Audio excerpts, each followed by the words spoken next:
আমি আমার লাতি হয়, কোথায় থাকে? কলকাতায় থাকে।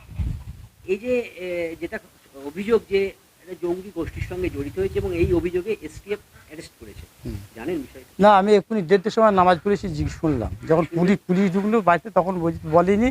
তারপর ভাইপোটাকে জিজ্ঞেস করলো, তখন বলছে ও এরকম জঙ্গি গোষ্ঠী দিয়ে কেস দিয়ে খুব তুলে নিয়ে গিয়েছে। আপনি সে কী রে, আমি শুনি তো অবাক হয়ে, সে কথা নয়।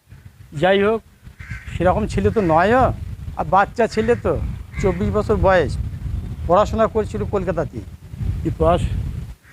আপনার বাবার সঙ্গে কমে খায়, তো বাবার সঙ্গে ওই মানে একটা ব্যবসা আছে, ওই ব্যবসায় যুক্ত থেকে ব্যবসা করে ওইখানেই। আর কলকাতাতেই জন্ম ওর বাবার, বিয়ে হয়েছে, বিয়ে হওয়ার পরই ওর বাবা সেখানে ওর স্ত্রীকে নিয়ে ওইখানেই থাকে, এখানের সঙ্গে কোনো সম্পর্ক নেই। ও যে জঙ্গি গোষ্ঠীর সঙ্গে জড়িয়ে পড়লো বা ওর মধ্যে কোনো মনোভাব না না না না না, এটা কোনোদিন আমরা বলতে পারবো না। আর আমি বলবই বা কী করি, বাচ্চা ছেলে আর ওই রকম মনোভাব, তার বাপ 24 ঘন্টা রেখে দেয় ওর কাছে, সেখানে নিজেদের ব্যবসা আছে, নিজের ব্যবসায় থাকে, 24 ঘন্টা ব্যবসায় বসে থাকে, পড়াশোনা ছেড়ে দেওয়ার পর অন্য কোথায় তো যায় কাশ্মীরে গিয়েছিল? না না না না, কোথায় যায় না, বাইরে বাইরে কোথায় যায় না, কোথায় যায় না। তাহলে যেটা অভিযোগ যে কাশ্মীরের একটা জঙ্গি সংগঠনের লিঙ্কম্যান হিসেবে কাজ করছে, ওটা বাজে কথা। হয়তো মোবাইলে কিছু মানে মোবাইল খুব ঘাঁটতো, এমনি কোথায় এখান থেকে যায়নি, মোবাইল খুব ঘাঁটতো, ওর জন্য ওর বাবা খুব বকেল। আমি একদিন গিয়েছিলাম অনেকদিন আগে, প্রায় বছর দেড়েক আগে, তখন যেন ওর বাবা খুব বকছে যে না এরকম দিনরাত মোবাইল দিয়ে পড়ে থাকবি কেন, এ কথা। এই যা আমিও মানা করে এলাম। আর ওর জন্ম তো ওইখানেই, বললাম না, আমি আমার ভাইপো যখন বিয়ে দিয়েছি, বিয়ের পরই কলকাতায় হাজির। ওর শ্বশুরটা চাকরিটা দিয়েছিল, যে ওইখানেই থেকে গিয়েছে, ওইখানে আসেনি। এবার বছরে হয়তো একদিন কি দুদিনের ভোটের সময় এবার এসেছিল, আর আসেনি।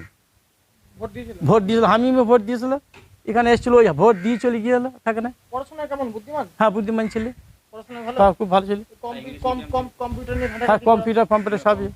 আর যখন মোবাইল ঘাঁটতো তখন গেম খেলতো আর কি, বা মোবাইল ঘাঁটতো? সে কী করে গেম, আমি বাপ জানি না। ইংরেজিতে কথা বলা? ওদের ভাষাটাই হিন্দি, ওর ভাষাটাও হিন্দি, ওর মা হিন্দি, মানে বিহারি আর কি।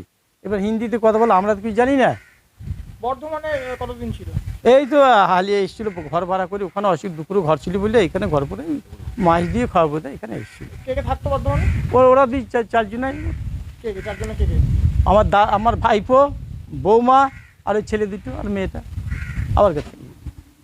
আপনারা গেছিলেন কখনো না, বর্ধমানে? আমি ও ঘরে যাইনি। বর্ধমানে থাকতো? বর্ধমানে থাকে বই কি জানি, বই কি জানবো না, ঘর নিয়েছে আমি জানবো না, জেনেছি কিন্তু আমি যাই নাই কোনোদিন, দেখিও নাই। বিশ্বাস হচ্ছে যে আমি জঙ্গি সংগঠন? না না না, আমার বিশ্বাস হয় না কোনোদিন। মানে কোথায় এটা বিশ্বাস হচ্ছে না, কোন জায়গায়? কোন জায়গা বলতে, ও সেরকম ছেলে নয়, আর আমাদের বংশের ছেলে ওই রকমভাবে আমার কোনোদিনই বিশ্বাস হয় না। কারণ আমি সবাইকে তো মানুষ করেছি। কিছু ব্যাপার এই বিশাল বাড়ি, এই বাড়িটা কার? আমাদের, কার নামে রয়েছে? আমার 3টে ভাইপোকে দেওয়া হয়েছে। কতদিনের পুরনো এই বাড়ি? আমার বাড়ি হচ্ছে কুলুর, আমি এইখান থেকে 15-16 বছর এখানে উঠে এসেছি। আপনার নাম? নাসিরউদ্দিন মণ্ডল, আপনি কে হন হামিমের?